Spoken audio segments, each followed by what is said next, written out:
ontem você viu aqui no Meio Dia Paraná que um grupo de ciclistas foi atropelado na BR-277, no sentido litoral, por um motorista que fugiu do local. A Ellen Anacleto tem mais informações sobre o caso hoje. Ellen, você chegou a conversar com esse motorista? Você teve acesso a essa informação? Conta pra gente o que você apurou aí essa manhã. Oi, Parracho, tudo bem com você? Bom dia também para quem acompanha o Meio Dia Paraná. A gente conversou hoje, a nossa equipe teve contato sim com o advogado de defesa desse motorista, o José Francisco Júnior, de 32 anos, que atropelou um grupo de 6 ciclistas na madrugada de ontem na BR-277, já em São José dos Pinhais. Ele conversou com a gente, disse que fugiu do local porque teve medo, estava a caminho do trabalho. O que chama atenção é que ele não tinha carteira de habilitação e fugiu do local. A gente vai ouvir daqui a pouco essa entrevista, mas por enquanto a gente conversa com o delegado aqui da Delegacia de São José dos Pinhais, Amadeu Trevisan, que está investigando esse caso. Delegado, o senhor ainda não ouviu nenhuma testemunha, né? Bom dia. Não foi ouvida nenhuma testemunha até o presente momento. Os policiais estão na rua nesse momento trazendo o veículo atropelador, já localizamos um trabalho em conjunto com a Guarda Municipal. E as testemunhas deverão ser ouvidas agora no início da semana. Inclusive, eu próprio liguei para uma das vítimas, o Evandro, mas o Evandro não me retornou. Tá certo. O que o senhor sabe a respeito dessa conduta do motorista, né? Ele falou que realmente fugiu do local por medo. Olha, eu não vejo razão para ele ter medo ali, porque ele deveria ter socorrido as pessoas, ele deveria ter acionado o SIAT, ele deveria sim ter dado assistência. Talvez ele tenha fugido do local porque ele não possui a Carteira Nacional de Habilitação. Mas o fato de atender as pessoas ali é uma questão até humanitária, é uma questão de pensamento de boa consciência. Ele deveria ter atendido, muito embora não tivesse a Carteira Nacional de Habilitação.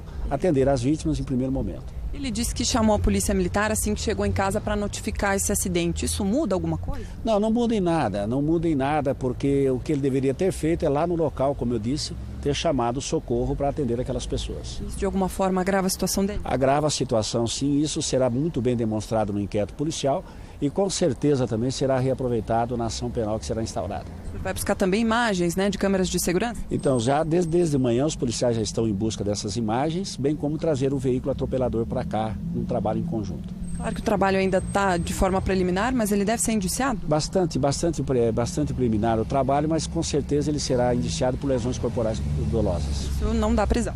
Não dá prisão, ele vai responder o processo em liberdade. Tá certo. Agradeço ao doutor Amadeu Trevisan pelas informações. O motorista, segundo o advogado, deve se apresentar à polícia, se não nesta sexta-feira, ao longo da próxima semana.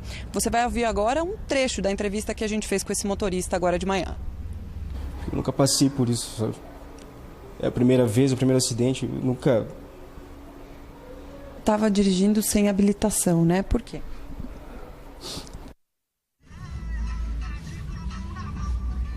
A gente vai ver essa resposta e algumas outras, né, que, enfim, foram respondidas por esse motorista e também pelo advogado dele. Ainda nessa edição do Meio Dia Paraná, a gente volta com mais informações. Parracho. Obrigado, Ellen. Vamos aguardar para ver que explicação que esse motorista dá, né, para ter feito o que fez aí. Valeu, obrigado. Até daqui a pouco, Ellen. De acordo com a Polícia Rodoviária Federal, olha só essa informação, 33 ciclistas morrem em acidentes de trânsito nas rodovias federais, morreram, tá? Nas rodovias federais do Paraná no ano passado. Esse número representa 6% das 490 mortes nas rodovias federais do estado. Os números não são só apenas grandes, mas são significativos. Ontem mesmo, 6 ciclistas foram atropelados, atingidos por um motorista que fugiu do local, né? E a Ellen Anacleto conseguiu conversar com esse motorista. Ellen, o que ele diz, hein? Olha, Parracho, ele se diz bastante arrependido, inclusive pede desculpas aos ciclistas que atingiu nesse acidente e diz que fugiu do local por medo, porque teve medo de ser agredido pelas pessoas que passavam. A gente vai conversar, vai mostrar essa conversa daqui a pouquinho, mas a gente fala também sobre esse perigo, né? Esses dados que você trouxe agora pra gente da Polícia Rodoviária Federal. A nossa equipe hoje percorreu muitos quilômetros, mais de 25 quilômetros, com um grupo de ciclistas na BR-277, ou seja, acompanhamos bem de pertinho qual é a situação desses ciclistas nas estradas. Vamos ver. O dia mal clareou e eles já estão reunidos às margens da rodovia. Esse grupo aqui se reúne todos os dias da semana e pedala uma média de 700 quilômetros a cada 7 dias. É muita coisa, né? Hoje, o Meio Dia Paraná vai pegar uma carona com eles para entender quais são as dificuldades que o ciclista passa nas rodovias da cidade. No começo do trajeto, os poucos carros na pista da direita deixam um caminho mais tranquilo. Cada mudança de rumo é sinalizada por quem fica à esquerda do pelotão. A pedalada precisa ser sincronizada. Um erro e todos os ciclistas podem cair no acostamento. A velocidade do grupo chega a 40 km por hora. Em trechos como esse, em alças de acesso, a estrada mostra os perigos que tem. A Adriane é nova no esporte, pedala há 6 meses e já sente que na estrada precisa ter atenção redobrada durante todo o trajeto. É muito bom pedalar na estrada, é ótimo, mas eu tenho sentido assim que os motoristas, alguns, né, não dá para generalizar também, eles não respeitam muito, sabe? Então eu acho que é um pouco arriscado, é perigoso tudo, mas a gente, né, tem que treinar, tem que seguir, tem que fazer.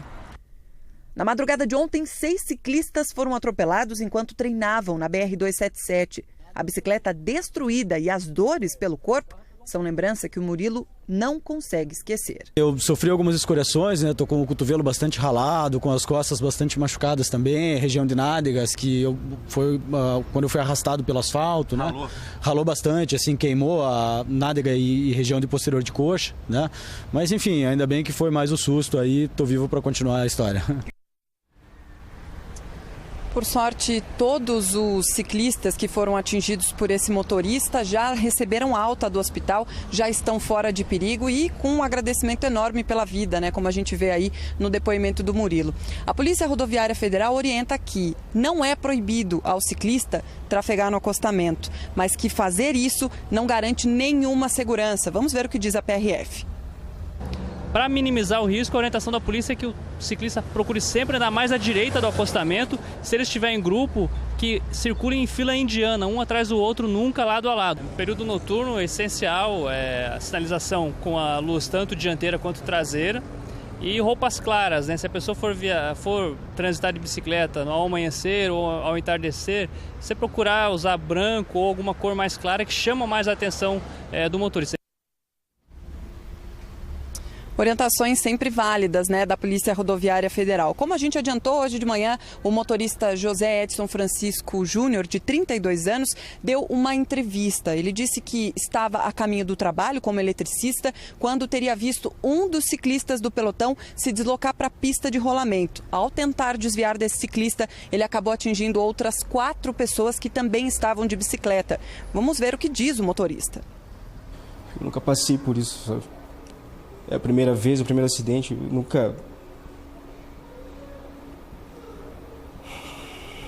Você decidiu chamar a polícia por quê? Porque era o certo a fazer. Eu não sabia o que fazer, sabe? Eu estava muito nervoso, passei o dia inteiro nervoso, então... Você estava dirigindo sem habilitação, né? Por quê? Porque eu preciso trabalhar e eu preciso do carro para poder me deslocar. Estava em alta velocidade? Não, estava até abaixo da velocidade permitida, que era 80 por hora. O que aconteceu naquele dia? Desculpa, eu não consigo falar, desculpa mesmo. O advogado de José Edson Francisco Júnior disse que ele deve se apresentar aqui na delegacia de São José dos Pinhais, se não hoje à tarde, ao longo de toda a semana que vem. Você viu, agora há pouco a gente conversou com o delegado Amadeu Trevisan, que preside o inquérito que investiga esse acidente. Possivelmente esse motorista deve ser indiciado por lesões corporais. Parracho. Obrigado, Ellen. O certo a fazer, só lembrando, né? Num caso como esse, é parar, socorrer, chamar o SIAT, enfim, tomar as providências e assumir a responsabilidade pelo erro. Tanta gente que não tem carteira de motorista vai para o trabalho de outro jeito, né? Ou pega um ônibus, ou pega um táxi, uma carona, enfim, seja lá o que for, um aplicativo, enfim, não tem justificativa, né? Obrigado, viu, Ellen, pelas informações.